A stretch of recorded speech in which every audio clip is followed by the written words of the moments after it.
বলছি দাদা, এখানে কি লক্ষ্মীর ভান্ডার হচ্ছে? হ্যাঁ হচ্ছে, ভেতরে আসুন। হ্যাঁ, তা বয়স কত আছে? কেন, আমাকে দেখে বয়স বোঝা যাচ্ছে না? ওরম ভাবে হয় নাকি? দেখি আধার কার্ড বার করুন দেখি।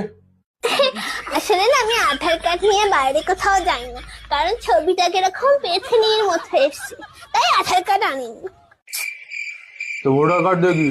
আর এই ভোটার কার্ড কি আনবো বলেন তো? ভোটার কার্ডের নাম ভুল। আমার নাম মালতী কাওড়া, ওখানে নাম এসছে বালতি শেওড়া। আমি কি শেওড়া গাছ থেকে নেমে এসছি? ওই জন্য আমি কিচ্ছু আনিনি, আমি একাই চলে এসছি। তো কিছু যেগুলো আনেননি, আপনি এসছেন কেন? আপনি বাড়ি যান। কিরকম মুখ করছো দেখো। আপনার তো লোকের দুয়ারে দুয়ারে গিয়ে বসা দরকার, এটা দুয়ারে সরকার। দুয়ারে না বসে স্কুলে বসছেন, তাহলে তো স্কুলের সরকার বলতে পারে। যত সব বেশি।